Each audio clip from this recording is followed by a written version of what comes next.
Hello,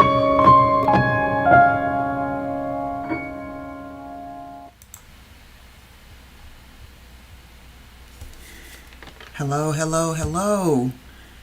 We welcome you to our online book club called Reading River. Every week we go live here right on YouTube to chat about a few chapters. No spoilers ahead of schedule, no pressure, just good books and great conversation. And whether you're a longtime reader or just getting started, you're welcome here. Now this genre is called Noire because we will be covering books written from Black authors. The book that we're covering is called God is a Black Woman from the author of Dr. Christina Cleveland. And before we get started, I wanted to introduce our panel. You have Sheen, you have Debbie, you have Toya, and you have me, Nene. Today we're going to be covering chapter 5 and 6. So I know you guys missed us last time, so we're going to be covering these two chapters. So we're going to go ahead and jump right into it. I guess before we get started, I didn't know if any of the ladies had any questions or any notes or anything that they may have wanted to start or talk about within chapter 4 before we get into chapter 5. So I'm going to ask that. And then before we get started, ladies, did you have anything that you wanted to talk about before we get into chapter 5? That's it for me. Okay, cool. All right. Okay, so let's go ahead and get into it, right? So chapter 5 starts off by, and this is on my digital book page 68. She goes into, she says, it starts off by saying she who cherishes our hot mess.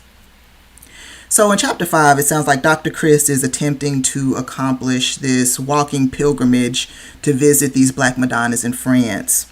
Her next mission is to visit the Black Madonna of Vinci, France. And this Black Madonna, her signature or her nickname is Our Lady of Sick. I'm not sure. It looks like she starts off by saying, this much was clear to me. The Black Madonna of Vinci didn't give a flying whatever about Thomas Jefferson and his toxic obsession with profession. I'm not sure why we got into Thomas Jefferson because we in France, but maybe you ladies can, maybe I just missed something, but let's just keep it moving. She talks about how she was on this walking pilgrimage. She says, but when she starts the chapter off, she says, and that morning in France, her mere name was music to my ears because she was really sick. She said she was lying in her apartment and she groaned and winced like it was that Easter Sunday when I was chickenpox infected 8-year-old again. And then she goes into the backstory. She says, you see, 2 days earlier, I walked about 15 miles to visit the Black Madonnas off nearby Marsac and Reims. She says, one of the long first walks of the pilgrimage, she was thinking about dressing in layers. She didn't. She said, I'll be fine with this thin windbreaker. What's this thin windbreaker going to do? You know, what kind of difference it's going to make? And then within an hour of walking in the rain, my fleece jacket and leggings were soaked through and my teeth began to chatter. With about 2 more hours of walking to go, I wish I hadn't been so stupid. So at this point, she's beating herself up because she didn't bring the windbreaker jacket. She says, I'm only here for 5 weeks and I'm wasting precious time being sick. Now I won't be able to complete my long list of Black Madonnas and this trip will be such a failure. Not bringing my jacket was so stupid. And she goes on to keep beating herself up. Now the reason I point this out is because I feel like this was a prelude to what we're about to get into with the 5th chapter and then going into the 6th chapter about why she's so adamant about beating herself up about a windbreaker instead of getting the recovery she needs and then just hopping into an Uber and then catching back on task. But we'll see why this is in her mind and why she says, you know, the irony is that I decided to make my pilgrimage a walking pilgrimage precisely so I could slow down and connect more deeply with my body and honor my gloriously human needs. So as she's recovering, she now goes back into the Black Madonna and she talks about the origin of this Black Madonna. She says, The lady of our sick is no different. She says, located in the heart of Vinci, France, she came to the people's attention because she lived right above a miraculous thermal spring. Sick and needy people from all over Europe and north of Africa came to bathe in the spring and pray to the sacred black feminine who stood just above it. And before long, reports of being healed at the spring and in Our Lady of the Sick presence spread all over the world, and Vinci became the place to seek healing. She also goes into, in the 16th century, more people in the short few years started creating luxurious Roman-style bathhouses designed to entice the wealthy people to come bathe in the healing waters. And then less people, or people who didn't have the funds, stopped going to the Black Madonna as much because they had the rich bathhouses. She also talks about how this statue was decapitated during the French Revolution, and when they tracked her head down, that the people loved her so much that they built her a new walnut body and pieced her back together. This decapitation also preludes to another part in this chapter, which is why I mentioned it. And then for some reason she brings up Thomas Jefferson again. She says, speaking aloud to the voice of the white male God within me, I imagine Thomas Jefferson turned toward him and declared directly into his white male slaveholder eyes, nah, I'm through with you. I'm going to go with the black woman who has welcomed and comforted needy, marginalized people for hundreds of years. And with her going back through this story, talking about the origin of this Black Madonna of Vinci, she says, envisioning this Our Lady of Sick energized me, and the nausea and weakness left me. I got dressed, packed a lunch, and began the 2-mile walk to the Clermont-Ferrand train station. Hope I'm pronouncing that correctly. So it looks like she gets back on task, and she instinctively knew that she was safe in the presence of the Black Madonna Vinci. She says she wrapped her arms around her legs, and she was like a toddler embracing her mother. Then we get to this other part that I think kind of lost me. Oh, I'm just not mature enough to understand. She was talking about eminence is her jam, and she also says that she loves to get down to the thick of the human experience. And she also says, and I'm on page 71, she knows how society punishes women for having different physical needs rather than men. And then she brings up, and y'all forgive me for this, but she brings up this late black poet, Natasaki Shanji. I'm hoping I'm pronouncing that correctly. And she says that this late black poet recognizes how much white male God determines whose needs are sacred and whose needs are profane. And she wrote, we need a God who bleeds, spreads her Luna vulva, and showers us in shades of scarlet thick and warm like the breath of her. Nah, that's okay. That's all right. I think I may not have been mature enough or understanding poetry enough, so I'm just gonna keep. If y'all kind of understood the reference a little bit better, because I understood where they were going with it, and maybe she just wanted to kind of use the quote because it was a little prevalent, but I'm just going to just kind of pass that one on by unless you guys wanted to speak on it and keep it moving. Did you ladies want to say anything about it? Not really. I guess I'm good, Amy. Keep going. I kind of just had to skip over that. I was like, man, don't be spreading no lips around here, man. I'm straight. We can just keep it on moving, man. Just dap me up and I'm good. We can just keep it moving. So as she goes through this chapter, we can start with why we brought up the black sacred black feminine, the Black Madonna of Vinci, why that moment where she was the statue was decapitated, because in this one she brings that back to another segment of the chapter that's entitled Decapitated.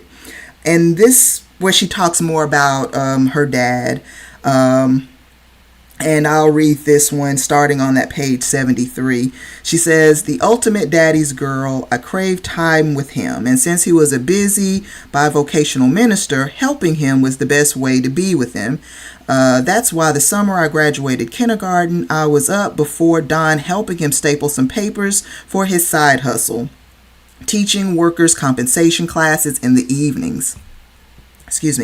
Eager to make myself useful, I worked as efficiently as I could, my petite 5-year-old hands doing battle with a clunky industrial-sized stapler. Before too long, the stapler bested me.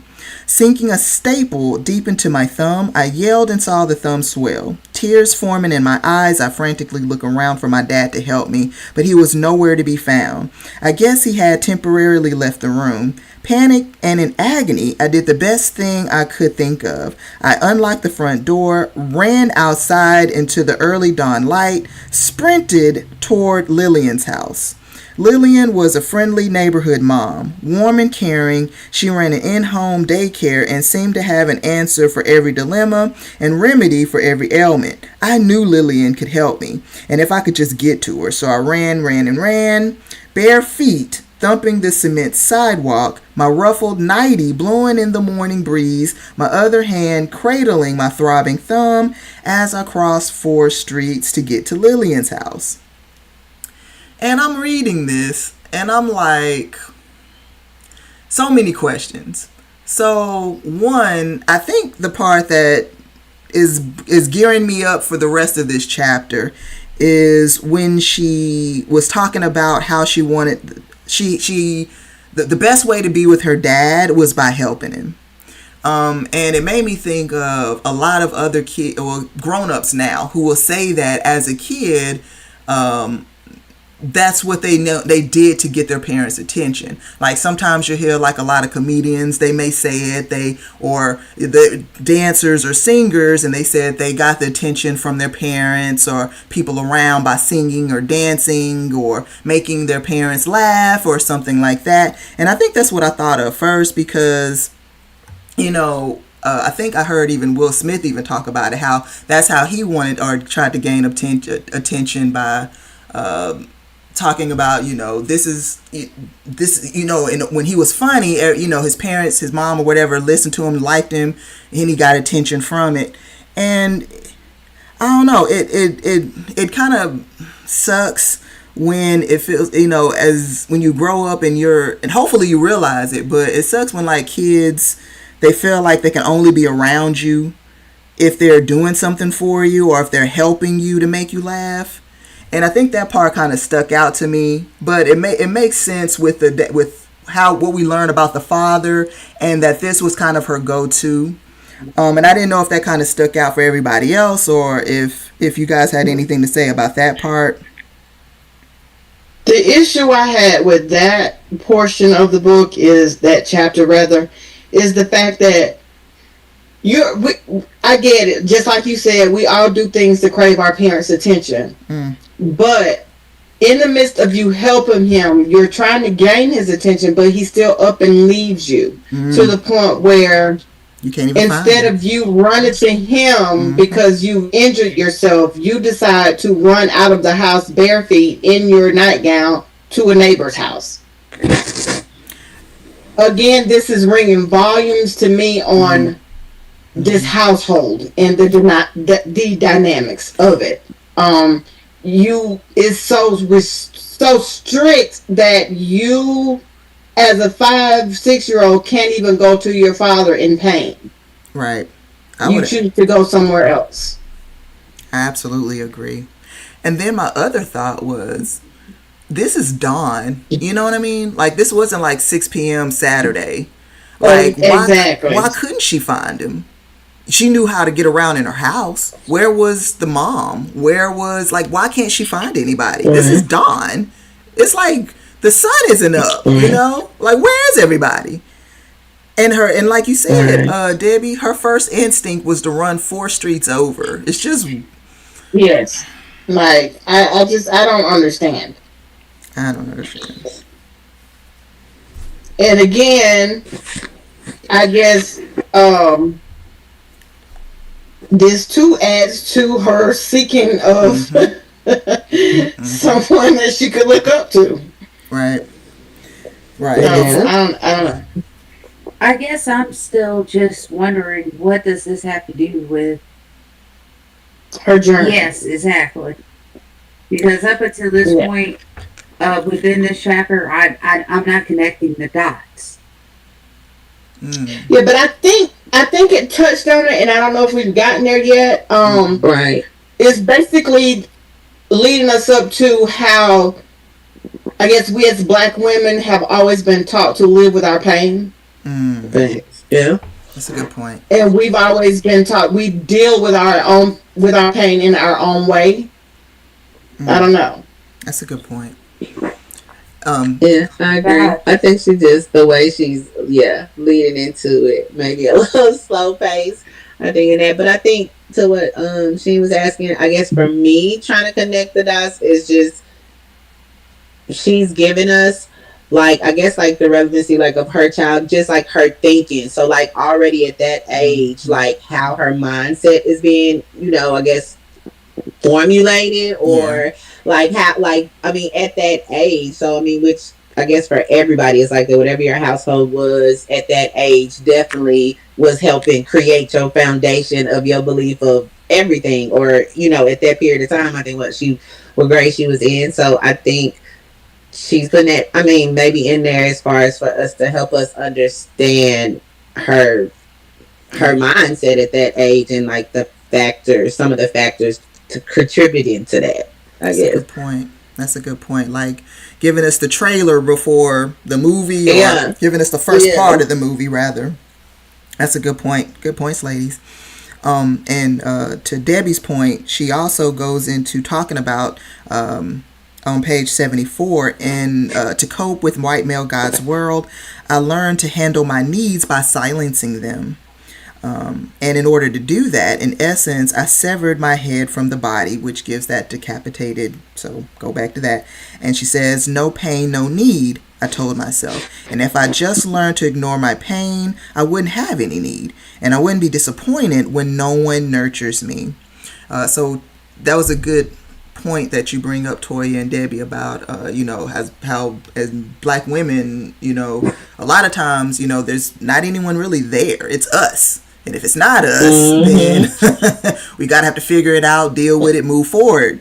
So that was a good point. In fact, she also brings up some more examples of her having to deal with or having to ignore her pain, right? So she says, by the time I was in 5th grade, I had become so expert at ignoring my pain that when I fractured my ankle while fishing with my paternal granddad, I didn't even bother to get it cast or tell my parents about the injury. I just breathed through the pain and learned to live with it. Crazy. That's wild. That's crazy. That's wild. And then she goes, exactly. You got a whole broken ankle, and I'm pretty sure you're hovering at some point, and your parents never addressed it. Like, but it's like you said, that prevalent in the household, like so much so that you ignore your children. Like, what is that? But if we think like, does that probably happen now to this day? Yeah. Of course. That's a good point. Of course. That's correct. Right. So this it's like you said, I'm curious that for real to be like, what was this household like? So you're right. Exactly. Yeah. She also goes into another example that after a year after I broke my ankle, a driver in a pickup truck hit me while I was riding my bike in the neighborhood. Deathly afraid to display any need, I assured the driver that I was fine, but I limped away. But as I limped away, a caretaking bystander followed me home and told my parents about the accident. She says, which is another point, and we can walk through that later, that they still lacked health insurance. But when the dad called in a favor to a doctor, the doctor said, did you know you broke your ankle recently? And it looked like it was never cast. And she says, well, yeah. I shrugged. Can I go now? She says, I knew how to handle my pain and certainly wasn't looking outside myself for help. I already knew that my expression of need would just result in major disappointment. No pain, no need. Man. Right. It sucks. Nurturing in the household, it was just not there. It was At all. It nothing. was not there. Well, hold on, you guys. Listen to this. Think about it. She had a broken ankle Mm, that never had a cast on it, and then she got hit by a car. mm.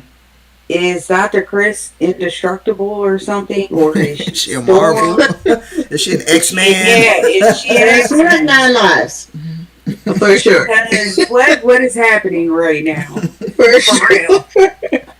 For sure. I see why she was going so heavy with the Jason Bourne references earlier. I apologize, Dr. Chris. I apologize. I didn't know you were Storm and or a Rogue in this mug. My bad. I get it now. Yeah. I get it now. Okay. Yeah, and we can't leave out suffering through chicken pox. That's true. In church, Right. suffering In through church. chickenpox.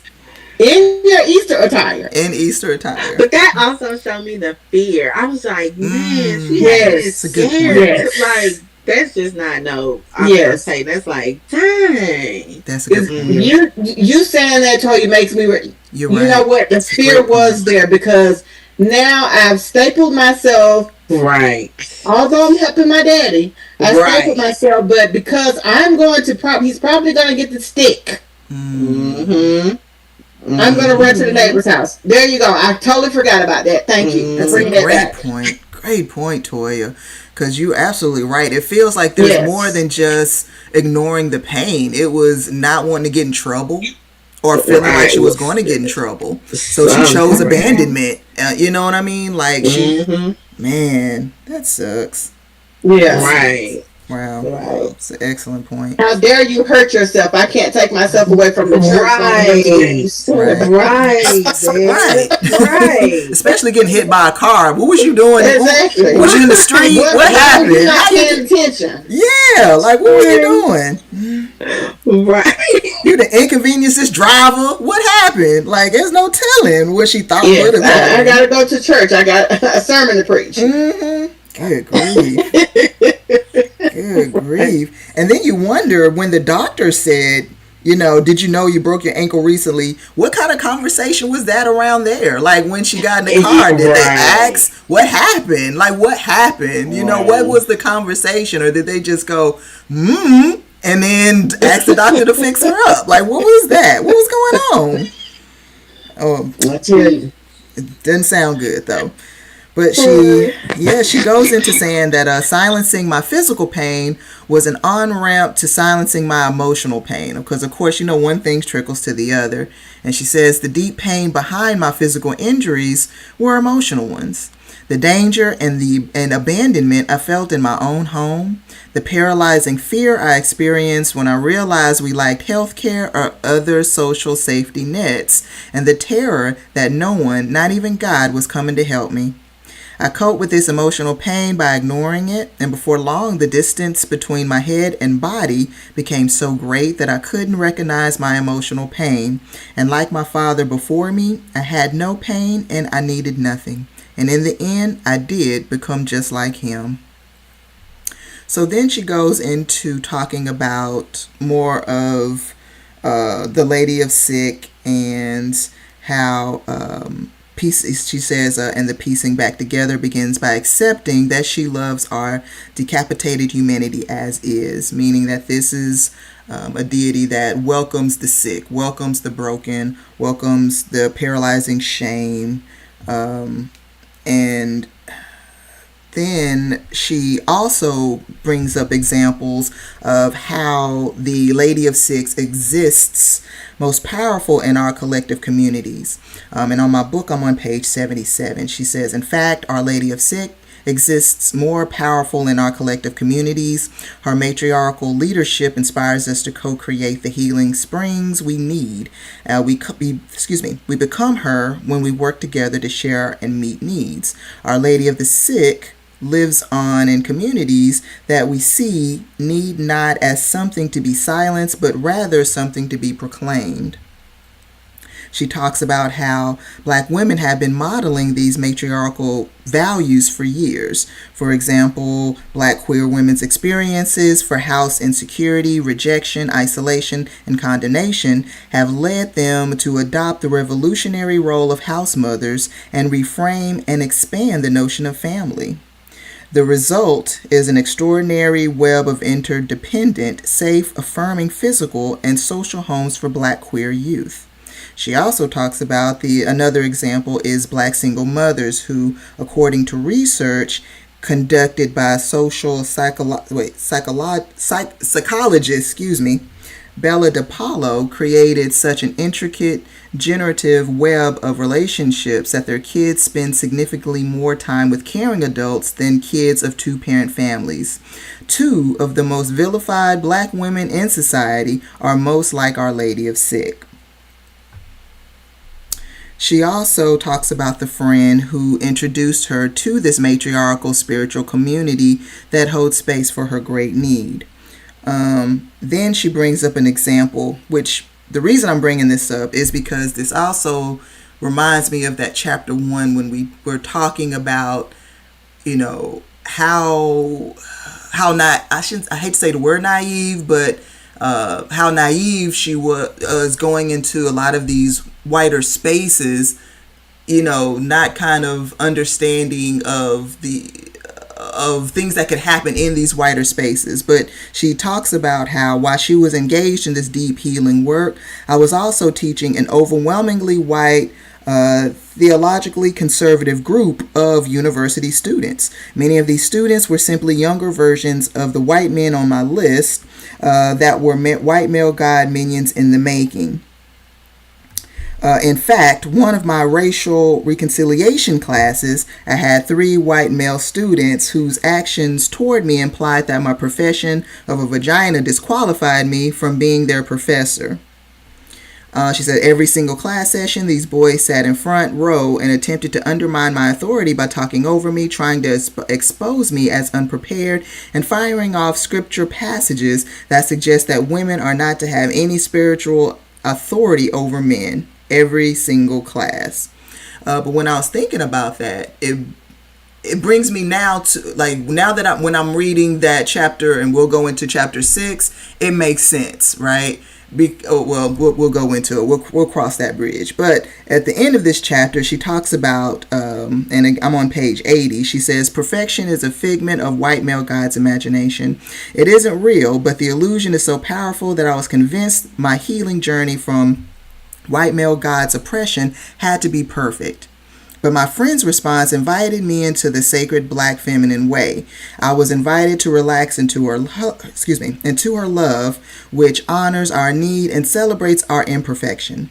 In the company of Our Lady of the Sick, I got to be real. So to kind of piggyback off of what Sheen was asking in the beginning, it feels like this is the tie-in. Like, this is how I used to think. This is why I used to think this way. And now this is walking me through my journey of this Lady of Sick, because while I was trying to be perfect, this, the sacred black feminine is accepting imperfections, and that's what's welcoming about it. So it sounds like that's the bridge she's crossing to get from one to the other. Before I get into chapter 6, did anybody have anything to add that I may have missed? Nothing for me in regards to chapter 5. I just felt like it was a lot to go around with, a lot to kind of tie all that in together. But that's all I have for chapter 5. Yeah, I get you. I think on chapter 6, it kind of made me feel like chapter 4. Like, I was a little, like, chapter 5, I was like, whatever, okay, cool. But chapter 6 kind of got me in my feelings a little bit. And I think it's because my connection with food. And so when she starts with chapter 6, God of bulimia, white God's war on our bodies. And then the first sentence of that chapter is, I learned to starve myself before I learned to read. And I'm like, what now? What she got to do? What did they? What she got to go through now? Like, I mean, man, she can't get staples out her thumb. She got to walk at night. She breaking her feet, her ankles, like getting hit by cars. Like, man, what next? Like, what are we doing? Yeah. And if you, oh, I'm sorry, Julia, go on ahead. Yeah, go ahead. No, I said this is. We probably need to offer a disclaimer on this chapter because this is centered around a food addiction, I guess, a bulimia. Mm-hmm. So it may be triggers for someone who may be suffering. Great point, Debbie. Thank you for that. And you're absolutely right. This is getting into body dysmorphia and bulimia, and if that does trigger you, you may want to sit out on this chapter starting now, and then maybe pick it back up or not, or just skip to the next one. But yeah, she did. In chapter 6, she starts off by saying, I learned to starve myself before I learned to read. She said many families spend Sunday morning over a bountiful brunch. But when I was 5 years old, my parents announced that we would no longer be allowed to eat breakfast on Sundays. Instead, we would pray and fast for our future spouses. At the age of 5. Girl, what you gonna be praying about at 5 about a marriage? I just need to know. I mean, I don't really know what was going through the parents' head to offer this as the reason for fasting at the age of 5. I mean, what's she gonna ask But you know what else, though, also that I'm noticing? A lot of her examples begin with, it's always at the age of 5. Mm-hmm. Yes. So far. Yes. It was like they waited for her to be 5 to and ruin her life. Gotcha. and then we're off. You know what I'm saying? Like, but yeah, you're absolutely right. I'm like, how did you process that at 5 years old? True, but this made me wonder more of like the parents, because at this point it's like, okay, I'm clear. Okay, her childhood is definitely like step back, so you're like, okay. But it really made me more curious of the parents, because like you said, Debbie, I'm like, what is the mindset, the thinking, just on that? So I don't know. That is a lot. So I don't know, because I'm gonna be honest. I'm going. This is a bad take. But I'm like, at this point, I'm reading about a 5-year-old fasting, and I don't know if y'all have ever been hungry in church, like you may have missed a meal or anything, or may have eaten a light breakfast. Right. But when your belly growls in church, it is the loudest growl ever. Like, this ain't a regular belly in class. Like when your belly growls in class and you can call for the teachers talking. In church, it's like it echoes. And that's exactly, and that's why the elders were reaching to that person. Get a mint. Yes, they would give you a mint, because it's like, I remember like I had to be taken out of church because my belly growled so much, and it's like embarrassing. Like, as a pastor, your child in there with that belly growling, you should have been ashamed of yourself. That should have been terrible. But to be honest, I mean, just reading through this, I mean, I'm in my mind, I'm like, this book shouldn't have been titled God is a Black Woman. This book should have been titled, I should have called CPS, because this is kind of dark. This is ridiculous. It should have been titled My Daddy Was the Devil. What? My Daddy Was the Devil? Like, it should have been. I guess, yeah, that was the but then I had to think that in. I think we lost you, Toya. Say it again. Yeah. Toya. I think we lost you. Yeah, we lost you. Like when I thought of that age, because I was like, okay, I grew up in a household of fasting. Like, that is the thing. So I kind of didn't trip out too much when I read that part. But I just remembered that age, and it hit home, and where I was living, and it was different. We weren't even at the Baptist. Like, we grew up, like my parents, my mom. Dad was a pastor, and so she, definitely grew up Baptist in this, but a period of my time at that age, at 5 and 6, we were up under a different type of belief, I would just say. So I remember the fascinating of that, But I also remember it being young because when you're introducing that and Toy, I think we lost you again. Hold on. Toy, can we hear you?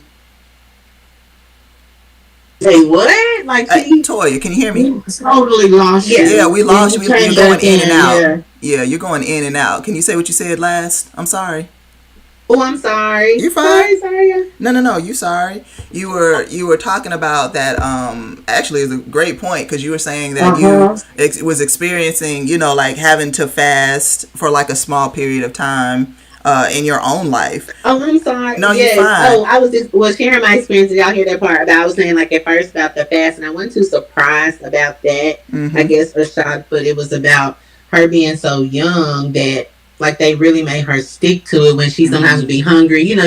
Of course, I guess I would expect that they would have gave in a little with her, but not that she truly had to stick to that in her mind at that age. That she just went through that. Like it was always grace when you're younger, going through certain beliefs that your parents, are bringing you accustomed to. Mm-hmm. So I just was just shocked on that part for sure. So can you share? Because you said you're raised Baptist, right? Yeah. So I didn't know if y'all heard that part. So I understood. Yeah. Like so, I was really surprised. So like my mom's, dad was a pastor.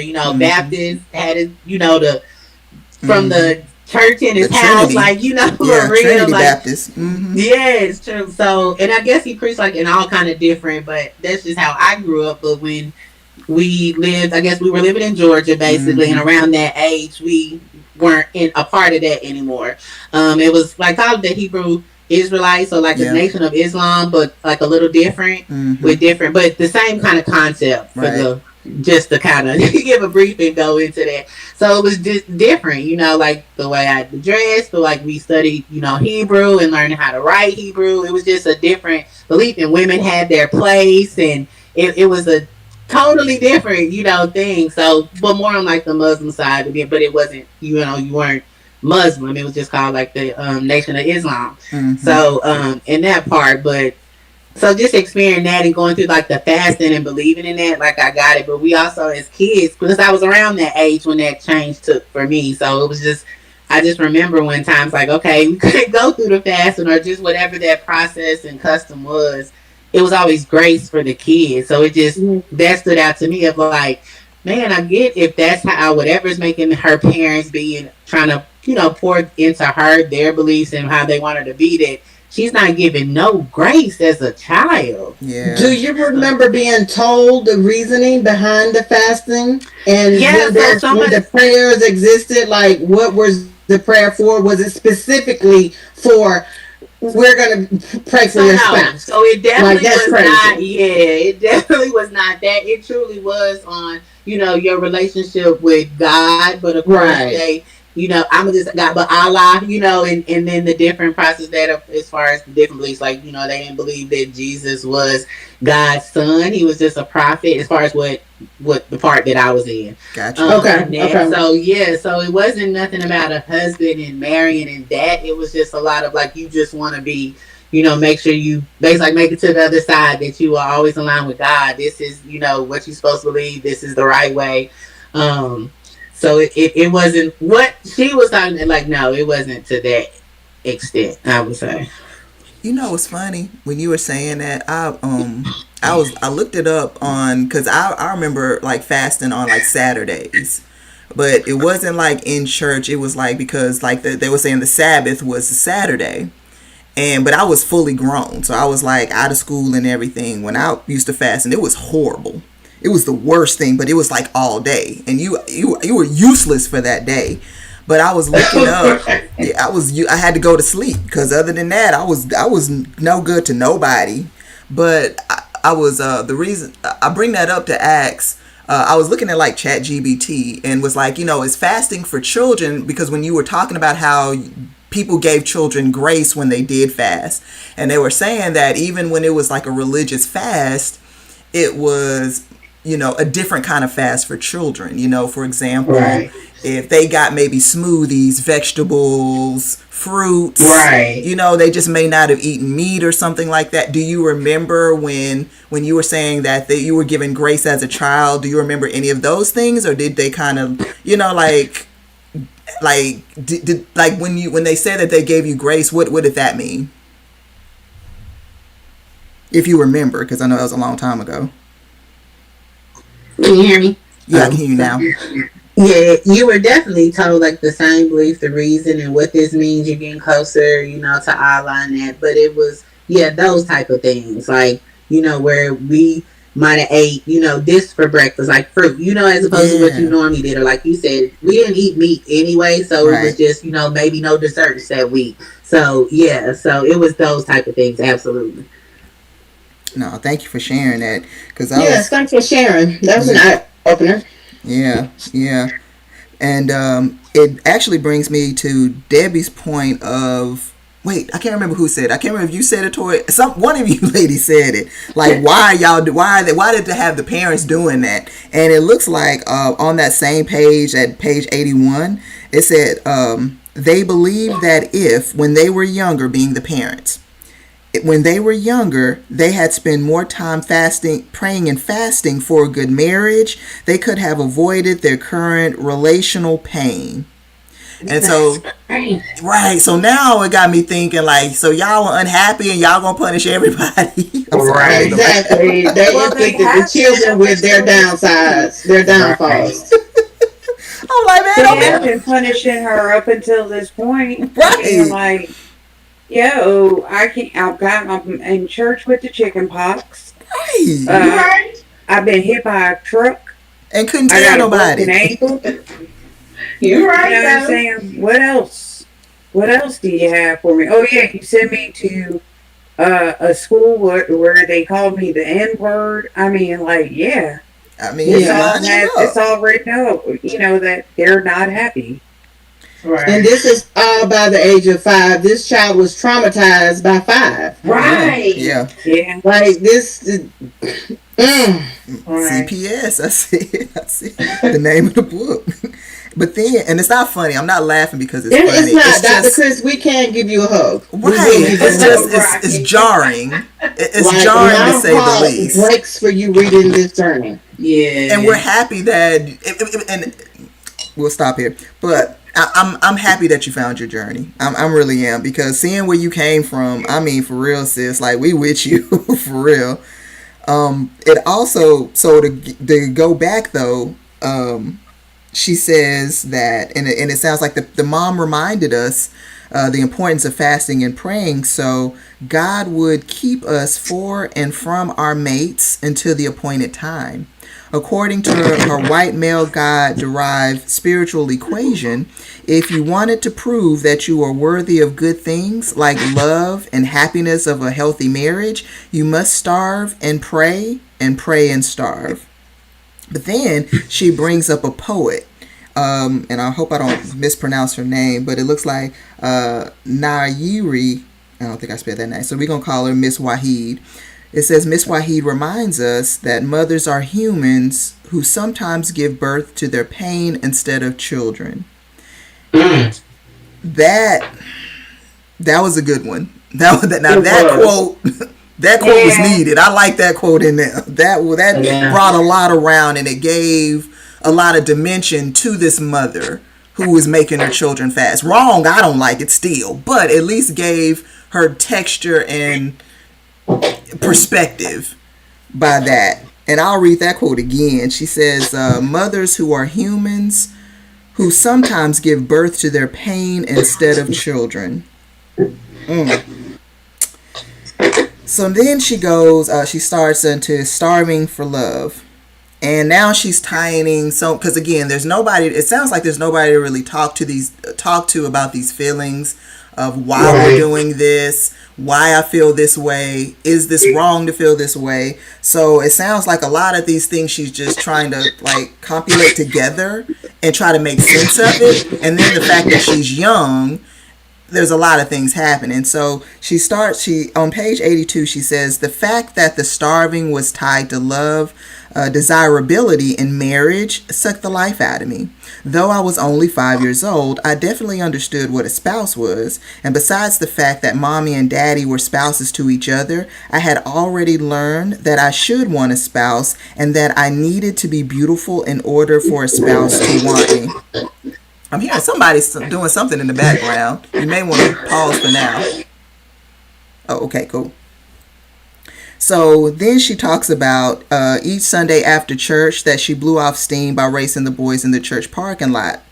She was talking about how she likes to race them, and she said she could never shake my biggest handicap, which were those patent leather Sunday shoes. I think all of us been there. There was no kind of grip, none at all. But then she talks about how one Sunday, exasperated that I continued to race and fall, Dad pivoted to fear and bark at me, saying, "You better be careful. If you keep racing, you'll scar up your legs, and no man will want to marry you if you're covered in scars." And the gravity in his voice shook me, and I've never raced again. And then she says, though misguided, Dad was trying to protect me from pain. He instinctively knew that white male God and his society graded women's bodies according to the impossible standards of white supremacy and patriarchy. White male God rules Western culture. Then she moves on to say, despite a woman's talent or brains in white male God's world, Dad knew the odds were against his little black girl, and he was scared for me. So he scared me into submission. So I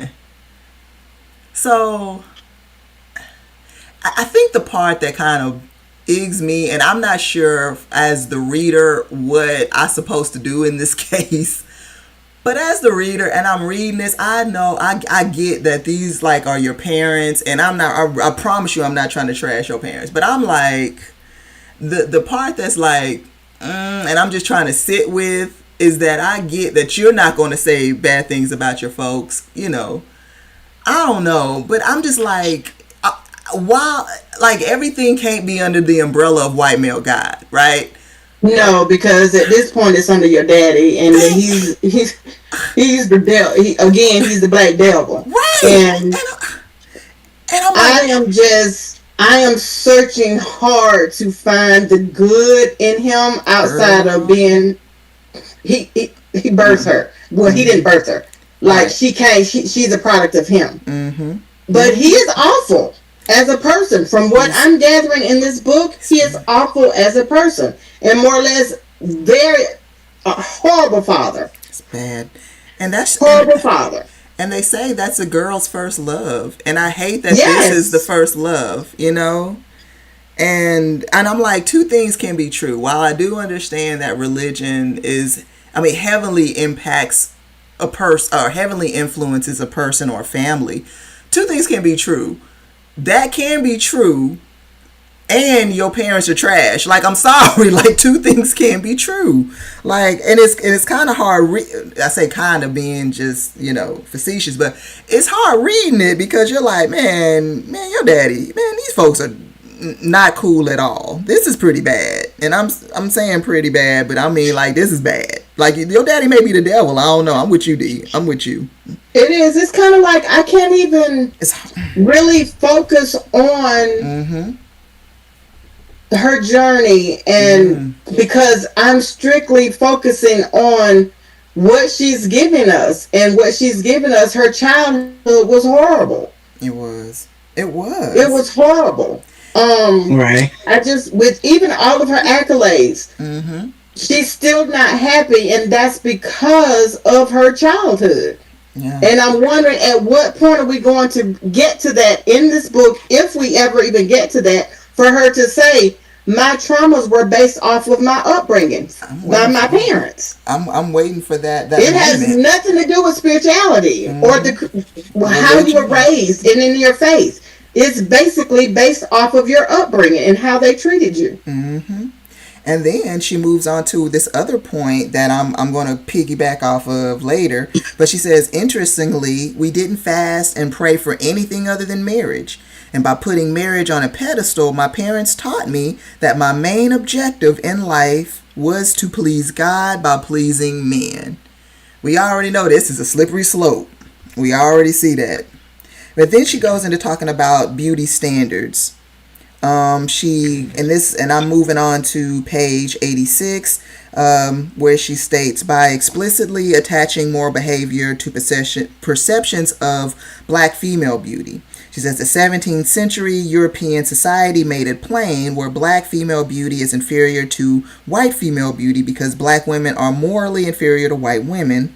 And as we'll begin to see more clearly, this entire mess has white male guides' grubby yet masterful fingerprints on it. And she was talking about how the pendulum swings back and forth when it's in style to be, bigger or more robust, not black women. If it's in style to be skinny, not black women. Like, we're always outside of whatever the trend is in order to be seen as more as inferior. But now skipping on to the other part. So at this point she's starving.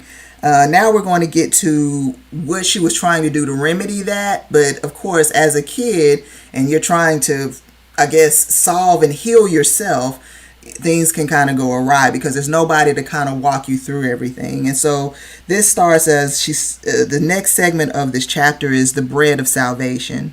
She talks about, I'm on page 88, that back in the early fasting for my future spouse days, I was quickly learning that though perseverance was my forte, starving all day on Sunday was hard. So I was relieved to discover that Communion Saturday was my salvation. She says, she talked about how there was a lady who was a lovely Hawaiian woman who used to bring rich, buttery, homemade bread for us to share during communion. And she kept dreaming about this lip-smacking bread all month long when she woke up on first Sunday of the month. I'm sorry. I was laughing too. I was like, man, that's rough. You up here praying for bread, man. Golly. But then she says, over the time, I discovered that the bread was good for more than just quieting my hunger pains. It also silenced my deepening fear that I would never be worthy of love. And when I ate the salvation bread, love seemed bountiful and I felt safe. Which also triggers, I shouldn't say triggers, but I love that show, My 600-Pound Life. And that's the same thing they also say there, that when they eat, that's when they feel loved and that's when they feel safe when they're eating. So that's interesting that she also said that during that time too. And then she moves on to talking about how she would sneak M&Ms, like Christmas M&Ms, on the bookshelf. And this starts the binging, the food binges. She talks about how, in the next segment, it's called Bulges in My Body. She says, I binged when I babysat at the neighbor's house, scavenging their freezer for cookies and cream ice cream, and then using my spoon to smooth the deep dent I made in their half-gallon carton. I binged at the summer camp buffet, relieved that no one really knew me and could tell that I was eating more than normal. Excuse me. But sleepovers were my favorite place to binge because Little Caesars pizzas were abundant, bowls of buttery microwave popcorn kept magically appearing, and many Snicker bars were passed around the circle of girls faster than gossip. She also goes in to say that at first she was active in sports, and so she didn't gain weight. But as life happens, she says, I was shocked as anyone when all of a sudden my binges led to bulges, and once my svelte body began to get pudgy in all the wrong places. Like many other girls in my 5th grade class, I desperately wanted enough boobs to justify a coveted training bra. I didn't get the boobs, but I did get a plump stomach, chipmunk cheeks, and thick thighs, and my parents were not happy. Here we go. Instead of telling me that the universe's the deepest truth, that thick thighs save lives, they fed me more of the white male God's oppressive lives.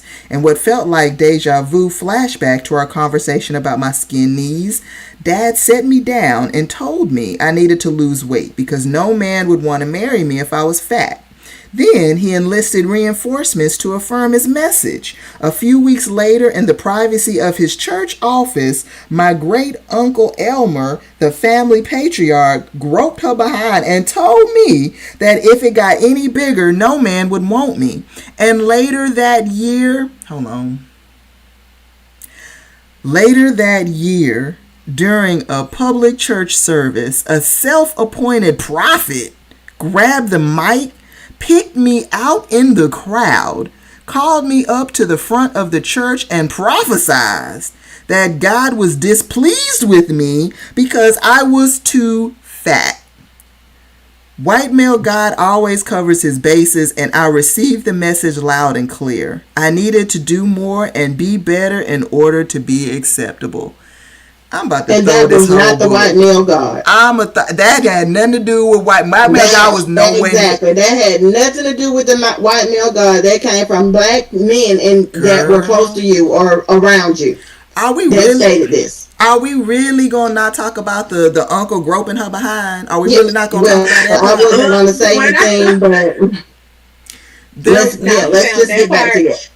Right. I was like, I wonder what Sheen gonna have to say. Yeah. Okay. Sheen, take the floor. You guys, look. At this point, it's basically what I got out of, and I don't want to jump ahead from it, but pretty much what I'm reading about right now is just a lot of childhood drama that basically just not has been answered, or nothing has been answered, and it's all pretty much just wrapped around what she's looking for. Basically, what she couldn't get from her parents, she's pretty much just looking for anybody to kind of like be there for her. It just saddens me. That's what I'm getting from it. Like, even as I was reading, just going through, it is sad. It really, really, really is sad at the end of the day, and how she was forced to kind of like be made to feel this way. Yeah. Jumping from, even reading about, jumping from like a size 4 to a size 18. Yeah. With the whole eating, disorder and everything that she clearly has. Mm-hmm. That's terrible. Now, I don't know. I can't relate. I thought it was normal. I don't know. Did you guys used to eat breakfast before you went to church? Because we didn't. We tried. There were some Sundays we did and some we did not. Yeah, we tried. Like, yeah, if you we woke tried. Up late, yeah. Yeah, same as that. Yeah. If you woke for up the most late, part, we all went into the Lord's house hungry. Right. So your belly was making a sermon, Sheen. Boy, we was all up in there with the choir, just a rumbling and a rumbling along. I'm telling you, but yeah, but it wasn't. We didn't go to church based off being hungry because we were told to fast. Fast, exactly. For our husbands, for our spouses. There's a difference there. Oh my goodness, that's insane. It's so. And that in itself created an unhealthy habit for her. Yeah. I mean, like, reading about that size, I have clothes from size 4 to size 18, and now that was crazy. That was insane. That was crazy. Like 4 to 18 in your closet. That's crazy. Yeah, that's a lot. It is. Well, it looks like as all of this humiliation, because that's really what a lot of it is. It's humiliation. Right. Yeah. She says that my parents were eager drill sergeants and white male God's war on my body. She talks about how she hated the new regime, but like the Sunday morning fasting, she quickly learned to ignore my body's current body sensations.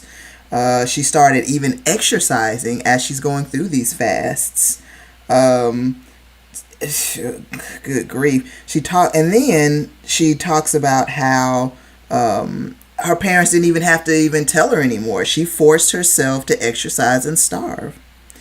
What I thought was interesting was this next part of the chapter. She says there's no milk and honey in this promised land. And she talks about when, and I'll start off reading to wrap this up. She says, when starting a restrictive eating and a little bit of extra exercise when I was in middle school turned into a full-blown eating disorder and extreme body dysmorphia by high school. And when I was 15, I left my middle-class, racially diverse public high school in California and transferred to Phillips Exterior Academy. I don't think I'm saying it right. Yeah, Exterior Academy, an extremely white elite boarding school in New Hampshire. What I thought was interesting, and we'll skip on down to that, she says on page 93, in all honesty, the white male gaze I encountered at Exterior wasn't all that different from what I encountered in my own black home.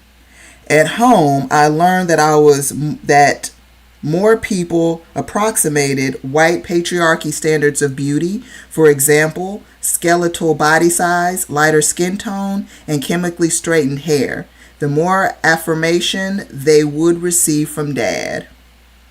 And then she goes to say many of the rich white boys as exterior. I don't think I'm saying that right. Am I saying that right? Exterior. Am I saying? I don't think. Many white boys at the school. I wasn't sure myself, but you know what? Guess many white boys at the school. You keep it going, okay? You pronounce it how you feel. We're gonna call it the white boys at the school were enamored by black girls. And how could they not? We were fabulous. But then she talks about, but the rich white boys couldn't actually admit to being smitten with us because our black girlhood existed entirely outside of the white male god's tiny, terrifying circle of acceptability. And though the rich white boys repeatedly told me that I was pretty for a black girl, it wasn't socially acceptable to actually date a black girl. So she's kind of going back through it. But this is where it gets weird. Not weird because it's been weird, but more weird. She says, in order to achieve a skeletal body I craved, I also added extra exercise to my daily schedule. And though I was 3-season varsity athlete with the grueling daily practices, I did an extra hour of cardio in the gym after practice each day. My hair was falling out in clumps, my eyelids were constantly twitching, and I suffered from regular fainting spells. But I was the thinnest I've ever been. And when I returned home from my first break, my dad greeted me with a bear hug and said, "There's the beautiful girl I always knew was in there." And my dad's gaze seemed perfectly in line with the white male god's gaze at this school. And this is where she goes into how she was craving more of this attention, which sets up the stage for such. I mean, it makes perfect sense. Because now she says, now at a limber size 4, the rich white boys begin noticing me. And within weeks, I had my first real boyfriend, a rich white boy who seemed honored to be seen in public with me. And perhaps more importantly, Dad was paying attention to me. And though he rarely attended my sports events when I attended public school in my hometown, he flew all the way across the country to attend my basketball game against our rival. And just months later, he flew back to the school to take me prom dress shopping because I was going to prom with a boy, which meant maybe someone would want to marry me. Now that I was beautiful, I was worthy of Dad's attention and white male God's good gift of marriage. I was something special. And this is where she goes in to talk about the extreme weight gain and loss and the closet full of clothes ranging from the size 4 to 18. And she says that I was never enough, never beautiful, never valuable, never somebody. And often during her public-facing career, I was more concerned with how my thighs looked on the Jumbotron than my connecting with the audience, and I was deeply ashamed of my struggle and didn't believe that I could be honest about it, and the shame always sent me deeper into food. And it goes, and she ends the chapter by saying that 30 years after I began fasting with the goal of one day becoming worthy of love, I was still chasing after white male's elusive love. That's pretty rough. Yeah, that's pretty rough. But you know what's interesting about that chapter is that I was thinking, like, like I bet so many women can relate to chasing the validation. Maybe men can, I don't know, but chasing the validation or an approval from a man. And the part that sucks the most was that Dr. Chris, she was bred for this. You know what I mean? Like this came from like her dad. So she was working the muscle of learning to gain approval for a man from her dad. So the next guy, she could just pass it along right to him because she already built the muscle to be able to do this. And that's just a shame. That's a shame. But that's just a shame. I hated that for her. I really did. Yeah, I knew you'd have a problem with the chapter with the food issue. I was like, Dee about to go off on this one. Well, it sucks for so many reasons. I mean, you're gonna starve the child too, and then related to prayer and marriage. Like what? Right. That's what I was thinking. I was like, they keep tying God to, even things that they're implementing as their, as parents or, whatever. So I'm like, so I can't imagine now her journey and what she truly, like, why she truly thinks and views God, and just, that's crazy. That is crazy. Yeah, I remember the movie The Help. Yeah. You remember the same message was pushed to all those white women and their kids. Pushed down generation by generation. Exactly. They even hinted at that. Making fun of the child, talking about she can't keep food out of her mouth. She eats everything. Like a chubby toddler or a chubby baby is unacceptable. Man, well, no, but that's... And even into adulthood, look how Skeeter was. Mm-hmm. Girl, get your hair ready. What you doing? Mm-hmm. Why you look like this? Yeah. Why are you trying to go get a career? All you need to be is a mother and have babies. That's it. But that's what... And make sure you look good for your husband.